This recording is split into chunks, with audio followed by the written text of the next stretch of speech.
में भूख लगती है तो हम फटाफट गैस स्टोव ऑन कर लेते हैं या जोमेटो से खाना ऑर्डर कर लेते हैं, है ना क्लास। लेकिन हमारे आसपास खड़े इन विशाल पेड़ों के पास कोई गैस स्टोव तो नहीं है। हाँ, सही कहा। और ना ही कोई उनको खाना डिलीवर करने आता है। एग्जैक्टली। तो फिर ये अपना खाना आखिर बनाते कैसे हैं? Welcome to the deep dive बच्चों। आज हमारा मिशन इन्हीं पौधों के जादुई किचन यानी उनकी पत्तियों के हर एक राज को बारीकी से समझना है। बिल्कुल। और देखो क्लास, ये सिर्फ एग्जाम के लिए रटने वाली बातें नहीं है। इस डीप डाइव के बाद ना, आप जब भी किसी पेड़ की पत्ती को देखेंगे तो वो सिर्फ एक हरा पत्ता नहीं लगेगी, वो एक हाईली एडवांस्ड केमिकल फैक्ट्री नजर आएगी। हाँ, मैं तो बहुत एक्साइटेड हूँ इस फैक्ट्री को एक्सप्लोर करने के लिए।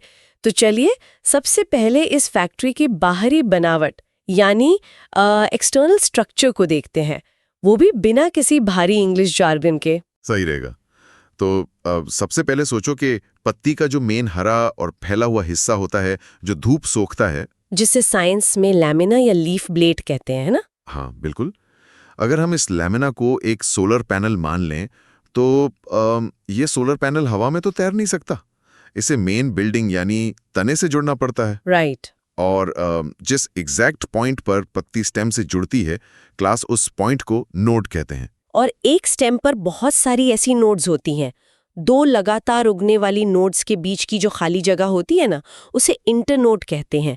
अब लैमिना और स्टेम के उस नोड को जोड़ने के लिए एक पतली डंडी चाहिए होती है। ओह, जिसे पेटियोल कहते हैं। एग्जैक्टली। ये पेटियोल बिल्कुल उस वायर की तरह है जो आपके छत के सोलर पैनल को मेन मीटर से कनेक्ट करता है, सपोर्ट देता है। कितनी बढ़िया एनालॉजी है। सोलर पैनल हो गया लैमिना, वायर हो गया पेटियोल और मेन बिल्डिंग हो गया स्टेम।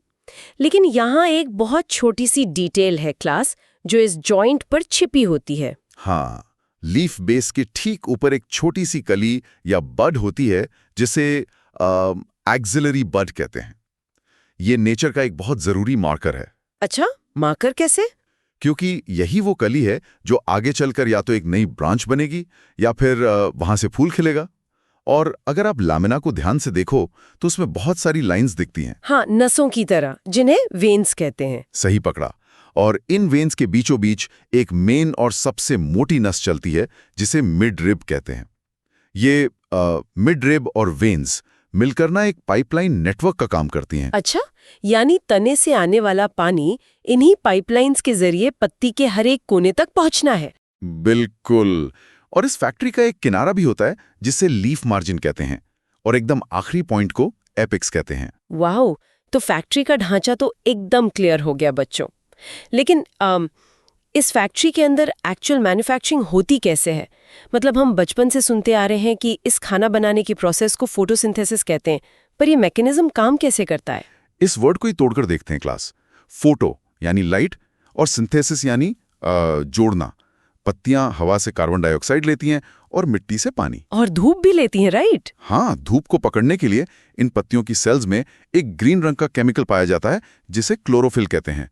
ये एक एंटीना की तरह सूरज की एनर्जी को कैच कर लेता है। ओह, अच्छा, तो क्लोरोफिल एंटीना है। एग्जैक्टली।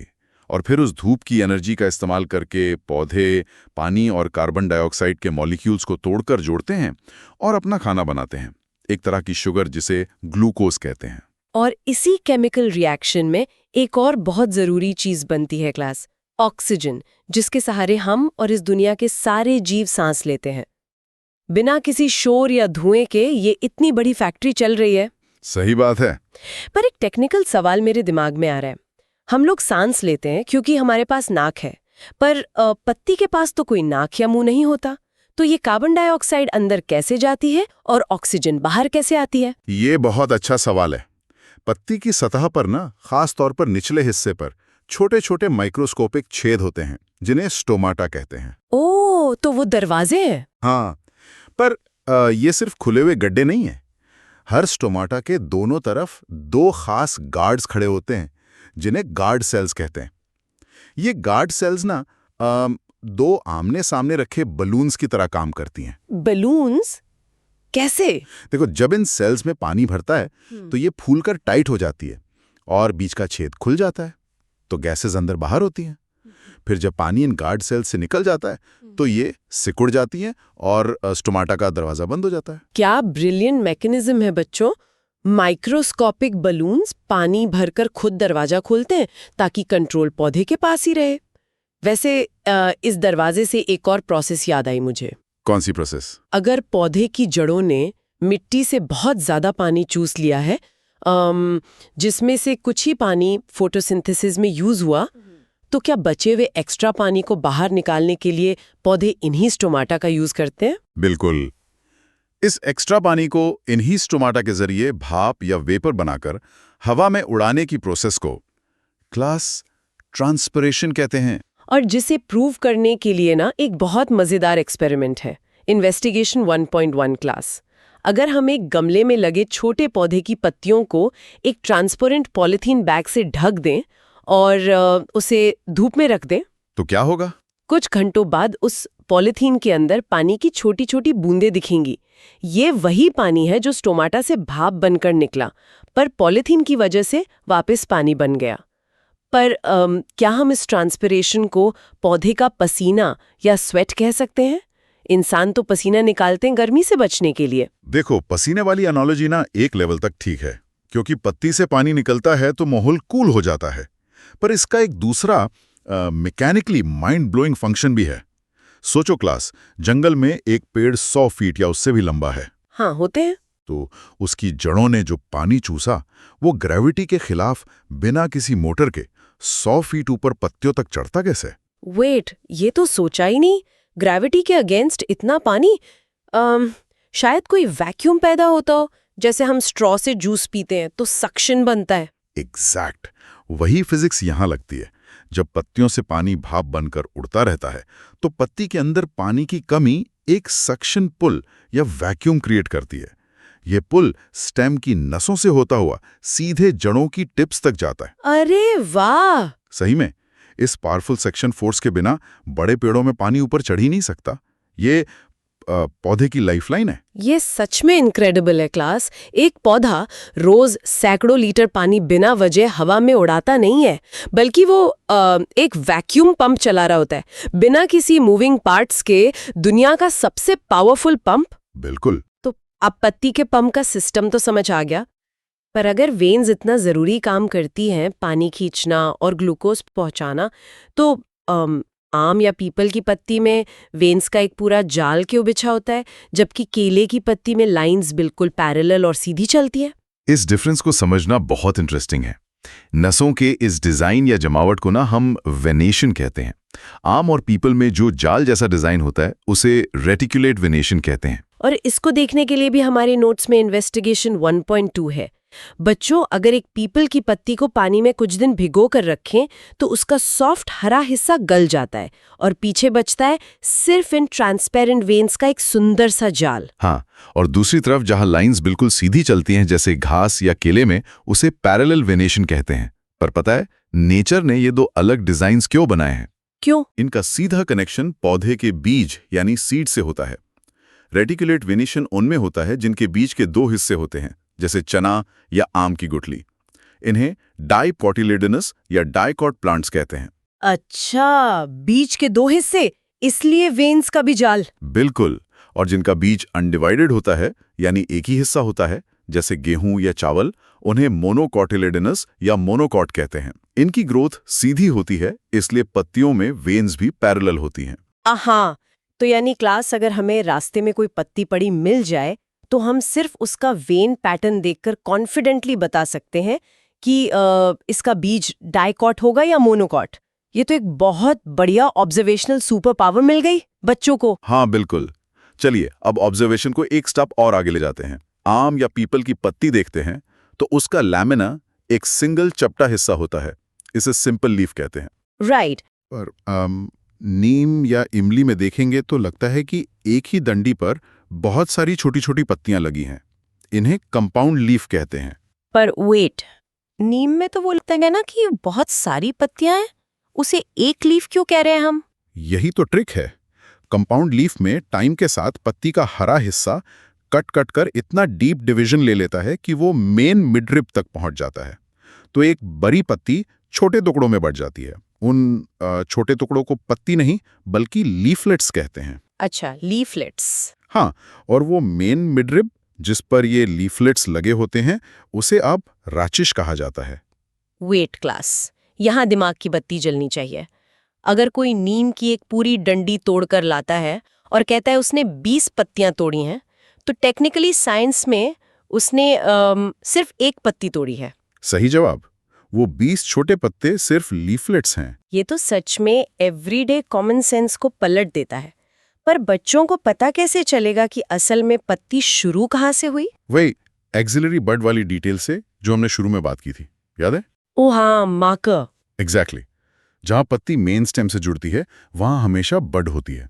सिंपल लीफ के बेस पर बड दिखेगी, लेकिन नीम की उन छोटी लीफलेट्स के बेस पर कोई बड नहीं होती। यानी बड सिर्फ पूरे बड़े रैचेस के बेस पर होगी जहां वो मेन तने से जुड़ रहा है। बड ढूंढो और सिंपल या कंपाउंड लीफ पहचानो, ये तो एक डिटेक्टिव गेम जैसा हो गया। बिल्कुल। अब एक और मजेदार चीज, एक पेड़ पर सैकड़ों पत्तियां हैं, पर वो आपस में टकराती क्यों नहीं? हर पत्ती धूप के लिए एडजस्ट कैसे होती है? अरे हाँ, किसी दूसरे पत्ती पर परछाई भी तो नहीं पड़नी चाहिए। इस ज्योमेट्रिक अरेंजमेंट को फिलोटैक्सी कहते हैं, राइट? सही कहा। कुछ पौधों में एक नोड से एक पत्ती राइट में आती है, अगले से लेफ्ट में एक जिगजैग पैटर्न बनता है। इसे ऑल्टरनेट अरेंजमेंट कहते हैं, जैसे आम में। ओके, ऑल्टरनेट में एक के बाद एक। दूसरा है जहां एक नोड से एक साथ दो पत्तियां आमने सामने निकलती हैं, उसे ऑपोजिट अरेंजमेंट कहते हैं। अमरूद का पौधा इसका बेस्ट एग्जाम्पल है। और जहां पत्तियां नेचर की परफेक्ट ज्योमेट्री दिखाती हैं, यानी एक ही नोड से चारों तरफ निकल आती हैं चक्कर बना के, उसे क्या कहते हैं? उसको वर्ल्ड अरेंजमेंट कहते हैं। इसमें 3 या उससे ज्यादा पत्तियां एक घेरा बना लेती हैं। कनेर, जिसे हम निरियम भी कहते हैं, वो इसका बेहतरीन एग्जाम्पल है। तो खाना बनाना, सक्शन पंप चलाना और परफेक्ट ज्योमेट्री सेट करना, ये फैक्ट्री बहुत नॉर्मल काम कर रही है यहाँ तक। पर क्लास, अब इस डीप डाइव का सबसे बड़ा ट्विस्ट आने वाला है। कैसा ट्विस्ट? सोचो जरा, एक पौधा डेजर्ट में उग रहा है, जैसे कैक्टस। अगर उसकी चौड़ी पत्तियां होंगी तो उसकी सारी धूप स्टोमाटा से उसके पानी को भाप बनाकर उड़ा देगी। ट्रांसपिरेशन से पानी खत्म हो जाएगा। तो उसने सर्वाइवल के लिए क्या किया? कैक्टस ने अपनी पत्तियों को कांटों यानी स्पाइन्स में बदल लिया। एक तो ट्रांसपिरेशन रुक गया और दूसरा कांटों की वजह से किसी जानवर ने उसे खाया नहीं। सही बात है। और ये एडेप्टेशन सिर्फ डेजर्ट में नहीं है क्लास। मीठी मटर यानी स्वीट पी देखिए आपने? उसका तना इतना कमजोर होता है कि वो सीधा खड़ा नहीं हो सकता। तो वहां पत्तियां स्प्रिंग जैसी बन जाती हैं, जिन्हें टेंड्रिल्स कहते हैं। वो किसी आसपास की लकड़ी पर लिपटकर पौधे को ऊपर चढ़ने में मदद करती हैं। एक और कमाल का एग्जाम्पल है प्याज यानी अनियन। प्याज की पत्तियां, प्याज की तो पत्तियां हम शायद देखते भी नहीं। अरे जो प्याज की फ्लैशी और रसेदार परतें हम रोज किचन में काटते हैं ना, वो असल में स्टेम या जड़ नहीं है। वो आपस में ओवरलैप होती हुई स्केल लीव्स हैं जिन्होंने खाना स्टोर किया हुआ है। वेट, सच में प्याज की परतें पत्तियां हैं? ये तो मेरे लिए भी नया था। लेकिन इस सर्वाइवल गेम में सबसे हैरान करने वाला ट्विस्ट तब आता है जब पत्ती अपना पूरा सिस्टम चेंज करके हंटर ट्रैप बन जाती है। हाँ, इंसेक्टिवोरस प्लांट्स की बात कर रहे हो आप? बिल्कुल, यानी ऐसे पौधे जो नॉन वेज खाते हैं क्लास, कीड़ों का शिकार करते हैं। पर एक्सपर्ट, ये तो एक कॉन्फ्लिक्ट हो गया ना।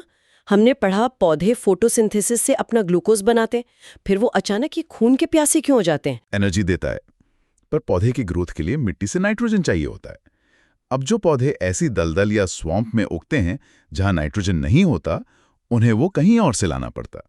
ओह, और कीड़ों की बॉडी में नाइट्रोजन होता है। एग्जैक्टली। इसलिए इन पत्तियों ने खुद को एक जाल में बदल लिया। पर पौधे भागकर किसी मक्खी को पकड़ थोड़ी सकते हैं।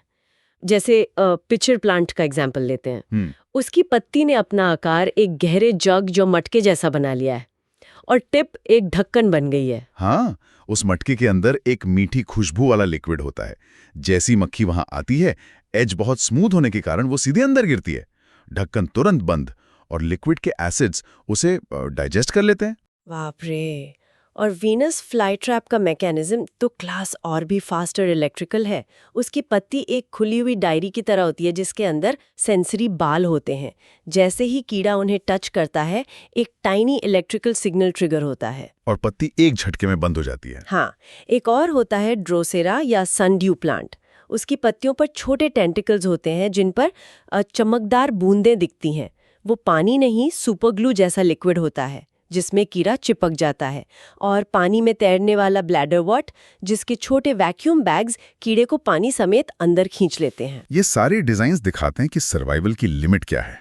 जब रिसोर्स नहीं होता तो एक सिंपल हरा पत्ता अपनी एनाटॉमी दोबारा लिख लेता है। ये level of adaptation mind blowing है। पर क्लास, इस सर्वाइवल की लड़ाई में क्या पत्ते के पास अपना खानदान आगे बढ़ाने का कोई रास्ता है? आमतौर पर तो पौधे बीज से उगते हैं, पर क्या कोई ऐसी पत्ती है जो बिना बीज के अकेली ही नए पौधे को जन्म दे सकती है? बिल्कुल। बायोलॉजी में इस प्रोसेस को वेजिटेटिव प्रोपगेशन कहते हैं, जहां फूल या बीज के बिना पौधे का कोई हिस्सा नया पौधा बना दे। पत्तियों के केस में ब्रायोसलम पौधा इसका मास्टर क्लास है। इसको इमेजिन करने के लिए क्लास, किसी सुपर हीरो के बारे में सोचिए जिसका हाथ कट कर गिर जाए और उस एक अकेले हाथ से पूरा एक नया सुपर हीरो बन जाए। ब्रायोफिल्म की पत्ती बिल्कुल ऐसी सेल्फ रीजेनरेटिंग सुपर हीरो है। ब्रायोफिल्म की पत्ती के किनारों पर ध्यान से देखो तो छोटे गड्ढे होते हैं जिनमें छोटी छोटी कलियां छिपी होती हैं। जब पत्ती पेड़ से टूटकर नम मिट्टी पर गिरती है ना, तो वो बड्स एक्टिव हो जाती हैं और उनसे नए रूट्स और स्टेम निकल आते हैं। हाँ, एक अकेली पत्ती से दर्जनों नए ब्रायोफिल्म के पौधे बन जाते हैं। इसका फायदा ये है कि ये सीड जर्मिनेशन से बहुत फास्ट है, और दूसरा, ये नेचर का नेचुरल क्लोनिंग प्रोसेस है। नया पौधा एकदम अपने पेरेंट की फोटोकॉपी होता है। वाओ, बहुत ही डीप ऑब्जर्वेशन थी आज की इस फैक्ट्री के बारे में। What an incredible deep dive बच्चों। चलिए क्लास, आज के इन सारे कॉन्सेप्ट्स को लॉक करने के लिए एक क्विक रीकैप करते हैं। हमने शुरुआत की लीफ के स्ट्रक्चर से। लैमिना सोलर पैनल है, पेटियोल वायर, वेन्स, पाइपलाइंस और एक्सिलरी बड वो मार्कर है जो बताता है पत्ती शुरू कहाँ से हुई। फिर हम फोटोसिंथेसिस की फैक्ट्री एरिया में गए, जहां क्लोरोफिल धूप से ग्लूकोज बनाता है। हमने स्टोमाटा दरवाजे देखे जो ट्रांसपिरेशन में पानी की भाप उड़ाते हैं और एक वैक्यूम पंप बनाते हैं ताकि पेड़ में पानी ऊपर चढ़े। वेनेशन में हमने जाना कि डाइकॉट प्लांट्स के बीज 2 हिस्से वाले हैं, इसलिए रेटिकुलेट जाल होता है। मोनोकॉट सिंगल बीज वाले हैं, इसलिए पैरेलल नसें होती हैं। हमने नीम की कंपाउंड लीफ और लीफलेट समझे। फिर मॉडिफिकेशंस देखे क्लास, कैक्टस के स्पाइन्स, स्वीट पी के टेंड्रिल्स, प्याज की स्केल लीव्स और नाइट्रोजन की कमी पूरी करने वाले वो पिचर प्लांट और वीनस फ्लाई ट्रैप जैसे खतरनाक हंटर्स। और अंत में ब्रायोफाइलम, जिसका प्रोपगेशन क्लोनिंग वाला सुपर पावर है। ये सब बताता है कि मिलियंस ऑफ इयर्स में नेचर ने खतरे के हिसाब से खुद को कैसे बदला है। पर क्लास, यही सारी बातें हमें आज के सबसे थॉट प्रोवोकिंग सवाल तक लाती हैं। आज जिस तेजी से क्लाइमेट चेंज हो रहा है ना, ग्लोबल वार्मिंग, शहरों में पोल्यूशन, मिट्टी खराब हो रही है, तो आने वाले हजारों सालों में ये पत्तियां इस बदलते माहौल में जिंदा रहने के लिए खुद को कैसे मॉडिफाई करेंगी? क्या पता ऐसी पत्तियां इवॉल्व हों जो धुएं को डाइजेस्ट करके कुछ और ही बना दें, या हीट वेव से बचने के लिए उनका सरफेस रिफ्लेक्टिव हो जाए। ये एवोल्यूशन का एक ओपन थॉट एक्सपेरिमेंट है बच्चों, जिसके बारे में मैं चाहती हूँ कि आप लोग खुद सोचें। अगली बार बाहर निकलें तो पौधों को सिर्फ एक पत्ते की तरह नहीं, एक मशीनरी और एक सर्वाइवल स्टोरी की तरह देखें कि फ्यूचर में ये कैसे अडैप्ट होंगे। आज के सफर में बस इतना ही। Keep observing class, keep questioning the world around you and keep exploring. शुक्रिया।